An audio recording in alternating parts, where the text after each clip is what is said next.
प्रयत्न शैथिल्य अनंत समापत्तिभ्याम और ततो द्वंद्वान अभिघाता। फॉन्ट प्रॉब्लम है क्योंकि कंप्यूटर चेंज किया है, लेकिन ये अगर आप समझ जाओगे तो आपको क्लियरली पता चलेगा कि योग क्या है और उसकी प्रक्रिया क्या है। जैसे स्थिर सुखम आसनम, स्थिर का मतलब क्या होता है? स्टेडीनेस। और सुख का मतलब क्या होता है? प्लेजर। अगर मैं जॉगिंग चालू करूं या जंपिंग चालू करूं या हाथ पैर के व्यायाम चालू करूं तो यह स्थिर नहीं होगा। इससे फायदा अलग हो सकता है, लेकिन जो माइंड को ट्रेनिंग देनी है वो फायदा नहीं होगा। फॉर एग्जाम्पल, किसी की रिजिडिटी है और वो झुक नहीं सकता है, लेकिन मैं उसको जबरदस्ती झुकाने की कोशिश करूं तो यह स्थिर सुखम नहीं होगा, यह स्थिर दुखम आसन होगा। तो हम साइंस ही बदल देंगे। प्रयत्न शैथिल्य है, उसमें एफर्टलेस है, लेकिन अगर जबरदस्ती हम करेंगे तो उसकी इंजरी होगी। और सबसे बढ़िया तो तत्व द्वंद्वान अधिघात है। द्वंद्व का मतलब है कॉन्फ्लिक्ट, द्वंद्व का मतलब है कंपटीशन। वो कहता है अरे द्वंद्व कम करना है। जैसा मन का शरीर के साथ होने वाला द्वंद्व, मन का भावनाओं के साथ होने वाला द्वंद्व, शरीर का भावनाओं के साथ होने वाला द्वंद्व हमें तो कम करना है, लेकिन हमें ये मालूम नहीं है, इसके लिए तो हम द्वंद्व बढ़ा रहे हैं। अगर ये फंडामेंटल आपको मालूम नहीं होगा तो बड़ा प्रॉब्लम होगा। अगर ये आप इस्तेमाल करोगे तो फायदा होगा। और एक आपकी एक पर्सनालिटी है, अगर आपको डायनामिक करोगे तो कोई प्रॉब्लम नहीं है। डायनामिक तरीके से कुछ प्रैक्टिसेस करते हैं, हमें सभी को मालूम है, इसमें कोई बहुत नई बात नहीं बता रहा हूं। We perform all the dynamic exercises to develop our motor qualities. We know that. Which are the motor qualities? Strength, speed, endurance, agility, flexibility, neuromuscular. आपका उद्देश्य क्या है? आपको अगर स्ट्रेंथ बढ़ानी है, definitely go for dynamic practices. लेकिन आपको मन को स्थिर करना है तो आपको स्टैटिक में जाना पड़ेगा। हमने देखा है कई बार, हमें यह मालूम है कि स्टैटिक और डायनेमिक दो प्रकार के प्रैक्टिसेस हैं, लेकिन क्या हमें मालूम है कि स्टैटिक में भी दो प्रकार हैं? एक को कहा जाता है एक्टिव स्टैटिक और दूसरे को कहा जाता है जनरली पैसिव स्टैटिक। योगिक प्रैक्टिसेस ये स्टैटिक पैसिव है, जिसमें रिलैक्सेशन करना है आपको। लेकिन आज भी स्पोर्ट्स फील्ड में और फिजिकल एजुकेशन में हम स्टैटिक तो कहते हैं, लेकिन वो भी हम एक्टिव करते हैं, उसका कोई फायदा नहीं होगा। क्योंकि ये जो माइंड और इमोशनल लेवल का जो प्रॉब्लम है वो आपके शरीर पे आया है। आपने देखा होगा जब आप गुस्सा होते हो तो आपका शरीर कैसे सिकुड़ जाता है, अकड़ जाता है। क्यों? क्योंकि प्रॉब्लम और गुस्सा आपके मन और इमोशनल लेवल पे है। इसलिए अगर प्रॉब्लम एंड इमोशनल डिस्टर्बेंसेस ये आपके शरीर के ऊपर आता होगा तो शरीर को अगर रिलैक्स कर दिया तो डेफिनेटली आपकी मेंटल और इमोशनल लेवल काम हो जाएगी। इतना सिंपल प्रिंसिपल है, लेकिन हमें समझ में नहीं आता है। तो यहाँ पर ये जो डिफरेंस है, जिसको स्टैटिक और डायनेमिक कहा गया है, मैं ये नहीं कह रहा हूं स्टैटिक अच्छी और डायनेमिक बुरी है। मैं ये भी नहीं कह रहा हूं कि डायनेमिक अच्छी और स्टैटिक बुरी है। मैं ये कह रहा हूं कि what is your purpose. If you want to, for example, आपको बाइसेप्स बढ़ाना है, सीधे जिम में जाइएगा, डंबल्स कीजिएगा। लेकिन हाथ जोड़ के कहता हूं, उसको डंबल्स योगा मत बोलिएगा, उसका कोई रिलेशन डंबल्स योग से नहीं है। लेकिन लोगों को मालूम है आजकल योग ये तो हॉट केक है, किसी के साथ भी जोड़ दो। रोज आप वेबसाइट खोल के देख लो, रोज 100-200 प्रकार के योग निकल रहे हैं, लोग अपना अपना योग दे रहे हैं। लेकिन अगर आप ट्रेडिशनल जो संतों ने लिखा है उसको अगर आप फॉलो करो तो कोई भी डिफरेंसेस नहीं है। ये बड़ा क्लियर तरीके से लिखा है कि किस प्रकार से योग करना है। तो क्या लिखा है क्लियर तरीके से? हमने देखा व्हाट दे हैव रिटन। और एक पर्सनालिटी हमारी बची है, स्पिरिचुअल पर्सनालिटी। अगर स्पिरिचुअल पर्सनालिटी हमारी स्ट्रांग होगी, remember spirituality is nothing to do with religion. Spirituality अलग है और रिलीजन अलग है। हम स्पिरिचुअलिटी को गलती से रिलीजन समझते हैं, लेकिन spirituality is your own one of the personalities. तो अगर स्पिरिचुअली आपकी पर्सनालिटी स्ट्रांग होगी तो याद रखना, जो प्रॉब्लम्स सोसाइटी से आपको आ रहे हैं वो अभी प्रॉब्लम नहीं होंगे, वो आपके लिए अपॉर्चुनिटी होगी। दो प्रकार के लोग हैं, याद रखना। कोई दो प्रकार के प्रॉब्लम है, याद रखना। दो प्रकार के लोग हैं, याद रखना। एक इंसान वो है जो अपॉर्चुनिटी को प्रॉब्लम समझ रहा है, और एक इंसान वो है जो प्रॉब्लम को अपॉर्चुनिटी समझ रहा है। आपको समझना होगा कि आप कौन से लेवल में हो। अगर आज भी आप अपॉर्चुनिटी को प्रॉब्लम समझ रहे हो तो आपकी मेंटल और इमोशनल कंडीशन प्रॉपर नहीं है।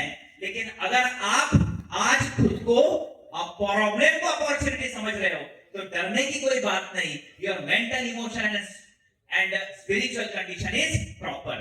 तो यहाँ पर कुछ स्पिरिचुअल प्रैक्टिसेस हैं, यम नियम, फॉर एग्जांपल धारणा, ध्यान, अलग प्रकार के। सो अगर ये बात जिसको समझ में आ गई, yoga is for integrated of personality, वो तो समाज में एक मॉन्क बैठ के बैठा है। लेकिन जो सिर्फ फिजिकल फिजिकल फिजिकल और फिजिकली कर रहा है, फ्लेक्सिबिलिटी, वजन कम करना और पसीना, वो रहते हुए भी इस प्रकार का है। शायद ये फोटो नहीं है, ये मिरर होगा, आप देख लीजिए अगर आप ऐसा कर रहे हैं तो। So try to understand yoga is for this and to achieve. तो डिजीज की हेल्थ क्यों डिस्टर्ब हो रहा है? It is very clear, all the activities are mental activities, because in every activity mind is involve. तो बीमार होने में और ठीक होने में भी माइंड का रोल है। लेकिन सिर्फ फिजिकल को आप ट्रीटमेंट देंगे तो 50% क्योर होगा और उसके बाद आपको बीमारी फिर रहेगी। तो बस ये कई प्रकार के कोटेशन है, हमें मालूम है। जैसे भगवत गीता कहती है, बंधुरात्मा नमस्तस्य यैनात्मैवात्मना जितः अनात्मनस्तु शत्रुत्वे वर्तेतात्मैव शत्रुः। क्या कहता है वो? For the one who has conquered the mind is the best friend. ये कॉन्फ्रेंस से आप सब कुछ भूल गए तो चलेगा, लेकिन एक बात याद जरूर रखना कि मन आपको नचा रहा है या आप मन को नचा रहे हो। आप मन के गुलाम हो या मन आपका गुलाम है, इतना भी सोच लिया तो आपको पता चलेगा कि क्यों आपको अलग प्रकार के डिजीज हो रहे हैं। आखिर में सिर्फ जो चित्त के बारे में बोल रहा था, कई प्रकार के ग्रंथ हस्तलिखित मिले और पब्लिश करने का मौका मिला, और आप वेबसाइट देख सकते हैं। एक 3 मिनट है मेरे पास, 3 बस, आई जस्ट फिनिश। तो चित्त के बारे में मैं बता रहा था, ये जो डेफिनेशन है, इतना बता के मैं रुकता हूं। यहाँ पे हमने देखा कि डेफिनेशन है योग की, योग है चित्त वृत्ति निरोधः। ये चित्त क्या है? और चित्त का मतलब है combination of your 3 faculties, mind, ego and intellect. अभी ये काम कैसे कर रहे हैं? मैंने कहा प्रॉब्लम कहां पर है? वृत्ति is a problem, thought is a problem. Physically आप बैठे हो लेकिन मन बाहर चला गया, और दिस इज द रियलिटी। आप भले ही बोलो नहीं, लेकिन आपका माइंड बाहर है, कहीं और है। अब ये मन कैसे काम कर रहा है? जब ज्यादा विचार होंगे तो ज्यादा प्रॉब्लम है, कम विचार होंगे तो कम प्रॉब्लम है। ज्यादा विचार होंगे तो कई प्रकार की बीमारियां होंगी, ये योग कहता है। अब ये चित्त 5 लेवल में आपका काम कर रहा है, क्षिप्त, मूढ़, विक्षिप्त, एकाग्र और निरुद्ध। ये समझने की कोशिश कीजिएगा। There are 5 different levels.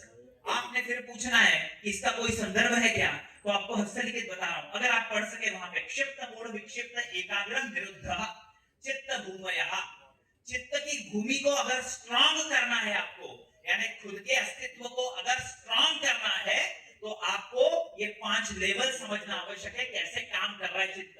For example, if you consider the red circle is like your mind, और जो एरोज हैं वो आपके थॉट हैं, उसको कहते हैं क्षिप्त। कई बार आपने देखा होगा कई प्रकार के थॉट हैं। कॉल आया है, जाना है, लेकिन अटेंड करना है क्लास, उतने में किसी ने काम के लिए बुलाया, उतने में भूख लगी, अलग विचार आए। कई प्रकार के विचार आपके साथ होते हैं, उसको कहा जाता है क्षिप्त। उसके बाद कंपैरेटिवली क्षिप्त, mood state is good, at least systematic thoughts are there, कम से कम। लेकिन ये भी बड़ा प्रॉब्लम है, क्योंकि सिस्टमैटिक भले ही हो लेकिन कई प्रकार के थॉट्स हैं। उसके बाद विक्षिप्त, कंपैरेटिवली विक्षिप्त is better because thoughts are less and in one direction. लेकिन चित्त वृत्ति निरोध का मतलब है complete cessation of modification of thought. इसलिए विक्षिप्त भी हमें नहीं, हमें चाहिए the next which is called एकाग्र, वन पॉइंटेडनेस। और वन पॉइंटेडनेस होगा तो मोस्ट ऑफ द बीमारियां, the diseases are totally gone. Final में तो योग प्रैक्टिसेस कहता है कि निरुद्ध स्थिति में ही जाना है, क्योंकि निरुद्ध स्थिति में अगर जाओगे तो थॉट ही नहीं है, and no thought no problem. इसको कहते हैं समाधि, इसको कहते हैं अल्टीमेट हेल्थ। लेकिन कम से कम हम एकाग्र तो जा सकते हैं। तो यहाँ पे ध्यान रखना है कि जो क्षिप्त स्थिति में है उसकी लाइफ बड़ी कंफ्यूजिंग है, उसको समझ में नहीं आ रहा क्या है, जो वो चाह रहा है नहीं मिल रहा है, जो चाहिए वो नहीं मिल रहा है, जो मिला है उसमें संतुष्ट नहीं है। उसके बाद ये जो मूढ़ वाला है उसकी भी लाइफ बड़ी कंफ्यूजिंग है, जो चाहिए कभी कभी उसको मिल रहा है। विक्षिप्त वाले भी, लेकिन एकाग्र वाले की लाइफ नो कंफ्यूजिंग है, क्योंकि वो जो चाह रहा है वो पा रहा है, क्योंकि उसके विचार बड़े स्थिर हैं। योगिक विषय इसलिए है हमें क्षिप्त से लेकर कम से कम एकाग्र तक जाना है, और वहां तक पहुंच गए तो इसी को हम लोग वेलनेस कहते हैं। इस वेलनेस के लिए सभी ग्रंथों ने अलग अलग प्रैक्टिसेस बताई हैं। उसमें फॉर एग्जांपल अष्टांग योग जो हमें मालूम है, यम नियम आसन प्राणायाम, प्रत्याहार धारणा ध्यान और समाधि। तो यहाँ पर आपको क्या चाहिए, ये चाहिए होगा तो जी लगाकर गलत योग प्रैक्टिसेस कीजिएगा, कोई रोकेगा नहीं। व्हाटएवर यू वांट सभी गलत प्रकार के कीजिएगा, अगर ये चाहिए होगा जीवन में। और अगर ये चाहिए होगा आपको जीवन में तो कम से कम फंडामेंटल प्रिंसिपल्स आपको पता चलने चाहिए योग विषय के क्या हैं।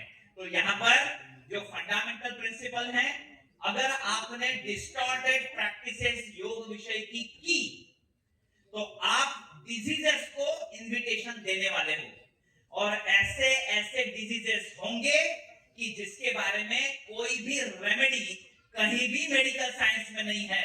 ये टॉपिक अलग है, किसी दिन चर्चा करेंगे। लेकिन अगर आपने प्रॉपर प्रैक्टिसेस की है तो आपको सभी प्रॉब्लम का सॉल्यूशन आपको मिल सकता है। तो यहाँ पर finally what we exactly want, more we practice authentic proper, more we understand, more we understand, more we achieve, more we achieve, more we distribute, and what we want to distribute the message, कौन सा वाला message हमें देना है, और message है शरीर माध्यम खलु धर्म साधनम। ये जो यूनिवर्सिटी है उसका ब्रीद वाक्य ही है। What is the emblem, it is what is the slogan, शरीर माध्यम खलु धर्म साधनम। इसलिए remember the Vedas always talk about भद्रायाम सुमतो यतेम, let us strive for the wisdom that leads to the welfare of the all. Knowledge ऐसा होना चाहिए जो समाज के लिए आवश्यक हो, नॉलेज ऐसा होना चाहिए जो हमें बीमारी से मुक्ति के तरफ ले जाए। ये नॉलेज हमें नहीं चाहिए जो हमें बीमार करे। तय आपको करना है, योग विषय हमारे पास है। मैं जानता हूं ये मुश्किल है क्योंकि पूरी दुनिया गलत प्रकार से सिखा रही है। आपको एक मौका है कि आप कर सकते हो। Definitely it is little difficult but I am sure you can achieve. Finally मैं इतना कहूंगा, जब इरादा बना लिया ऊंची उड़ान का तो देखना फिजूल है कद आसमान का। आप कर सकते हो इन सभी चीजों के लिए। So this is the vast spectrum of my topic today. I would like to convey very humble thanks to all the organizers for giving us such a